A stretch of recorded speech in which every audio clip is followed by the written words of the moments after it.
Break के बाद खुशामदीद। सलीम खालिक साहब, आपकी जानिब आना चाहूँगी। राशिद लतीफ़ साहब की भी एक स्टेटमेंट सामने आई है जिसमें उन्होंने जो 90 के दहाई के क्रिकेटर्स हैं उन पे कहा है कि इनको इस तरह से बात नहीं करनी चाहिए। दुबई बॉयज़ की लफ्ज़ इस्तेमाल किया गया है, कहा टीम मैनेजमेंट से दूर रखें इन क्रिकेटर्स को। तो आप क्या समझते हैं इस स्टेटमेंट को? उनको ये ऐसी स्टेटमेंट देनी चाहिए थी? देखिए, आजकल पता नहीं क्या हुआ, 90s के जो क्रिकेटर्स हैं उनके खिलाफ काफी सारे क्रिकेटर्स बोलने लगे। राशिद लतीफ का स्टेटमेंट, उन्होंने दुबई बॉयज नहीं, एक्चुअल वर्ड उनका कुछ और था, लेकिन थोड़ा अच्छा नहीं लगेगा स्क्रीन पे जो उन्होंने कहा। नाम नहीं लिया था उन्होंने, लेकिन इशारे सारे वसीम अकरम और वकार यूनुस के तरफ ही उन्होंने किए थे कि जी ये लोग जब तक क्रिकेट खेलते थे आपस में लड़ते रहते थे, और अब जब क्रिकेट छोड़ दी एक दूसरे की तारीफें करते रहते हैं। जो टीवी शो चल रहा है दुबई से, उस तरफ उनका इशारा था, और वही उन्होंने कहा 90s के जो लोग हैं छोड़ दें। फिर मोहम्मद हफीज ने भी एक टीवी शो में यही बोला कि 90s के जो क्रिकेटर्स हैं उन्होंने कोई आलमी टाइटल नहीं जीता, 92 में तो जीता था, उसके बाद की उन्होंने बात की। तो ये आजकल एक चल रहा है सारा ऐसा मामला जो है, क्योंकि अब जो नए क्रिकेटर्स हैं उनके ऊपर तनकीद कर करके थक गए, बाबर, शाहीन, सब पे अब तो सब नई टीम भी बन गई है, तो उन्होंने कहा चलो पुराना एक शुरू कर दें। लेकिन इससे हो ये रहा है कि लेकिन उससे हो ये रहा है कि पूरी दुनिया में ना लोग हंस रहे हैं हमारे ऊपर।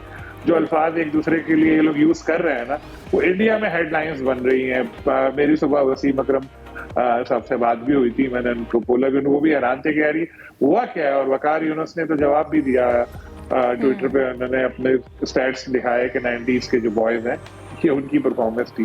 तो अब माशाल्लाह सब बड़े मैच्योर हैं, और अब तो बच्चे भी बड़े हो गए हैं सबके। इस उम्र में इस तरह की लड़ाइयाँ और ये सब चीजें इनको जेब नहीं देती। सब रेटिंग का चक्कर है सलीम भाई।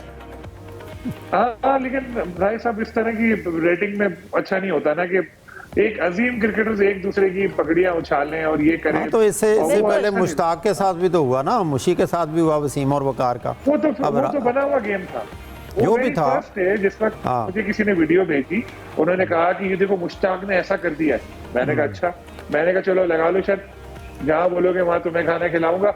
मैं कहा तुम्हें पीसी में खाना खिलाऊंगा। उसने कहा पेरिस कॉन्टिनेंटल, मैंने कहा नहीं प्रेस क्लब।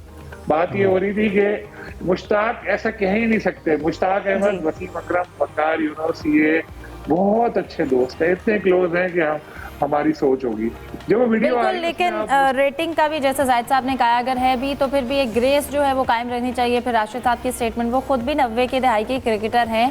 बहरहाल उन्होंने जैसे भी क्रिटिसाइज या जो भी स्टेटमेंट दी उसको हमने डिस्कस किया। आमिर सुहेल साहब हमें ज्वाइन कर चुके हैं। आमिर साहब, वेलकम कहेंगे आपको ट्रांसमिशन में। कहिएगा जो फाइनल होने जा रहा है न्यूजीलैंड का और इंडिया के साथ, आप सबसे पहले उस पर क्या, दोनों टीम्स को कैसा देखते हैं? कि मैं समझता हूँ कि दोनों टीमें जोड़ की हैं, और दोनों टीमें जो हैं वो कोशिश करेंगी कि ये टूर्नामेंट जीता जाए। और मैं समझता हूँ कि न्यूजीलैंड जो है वो ज़्यादा जान मारेगी, क्योंकि उन्होंने ऑलरेडी इंडिया के साथ मैच खेला हुआ है और उनको कंडीशंस का भी पता है। और जो पिछले मैच में उन्होंने मिस्टेक की थी जिसकी वजह से वो जीत नहीं पाए, मेरा ख्याल है इस दफ़ा वो बेहतर तैयारी करके आएंगे और वो ज़्यादा डिटरमेंट होंगे जीतने के लिए, क्योंकि काफ़ी अरसे से ये आईसीसी जो टूर्नामेंट्स हैं उसमें ये सेमीफाइनल फाइनल में आके ये इस दफ़ा वो आके जान मारे, मतलब इंडिया को मेरा ख्याल है बहुत ज़्यादा टफ है। आमिर साहब, मैट हेनरी के बारे में कहा जा रहा है कि उनकी शिरकत मशकूक है, क्या लगता है न्यूजीलैंड को इसका कितना नुकसान हो सकता है? देखिए, तो इंडिया के खिलाफ खेले तो एक सीनियर प्लेयर का टीम से बाहर निकलना ऑब्वियसली थोड़ा सा कॉन्फिडेंस में डेंट डालता है, लेकिन उनके पास न्यूजीलैंड के पास बेंच के ऊपर प्लेयर्स हैं जो एक अच्छा काम कर सकते हैं। और जो अच्छी चीज़ न्यूजीलैंड ने की है पिछले साल 1.5 साल में, उन्होंने जो नए लड़के हैं उनको बड़े मौके दिए हैं और उनको ग्रूम किया और उनको बताया कि अगर आप जॉब क्या होगा। तो आई थिंक उनके पास रिसोर्सेज हैं कि वो इस टेम्परेरी इनकन्वीनियंस को जो है ओवरकम कर सकते हैं।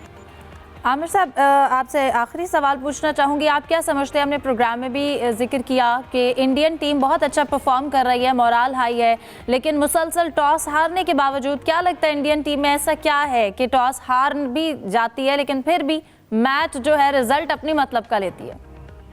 देखिए, मैं समझता हूँ कि 2 दफा एक ही तरह का सिनारियो हुआ। जब ऑपोजिट साइड्स ने बैटिंग पहले की तो उन्होंने अपने लिए मौका पैदा किया जहां पे वो 290-300 रन कर पाते, लेकिन मेरा ख्याल है कि वो थोड़ा सा ज्यादा एंटरप्राइजिंग हो गए। विकेट लूज कर दी पाकिस्तान ने भी और ऑस्ट्रेलिया ने भी।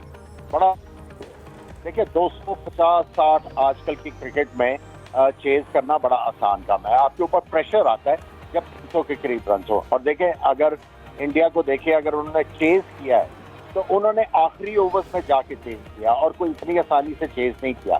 तो आई थिंक टॉस तो वाइटल होगा और इंडिया की टीम जो है वो कंफर्टेबल है डिफेंड करने में रादर देन चेजिंग।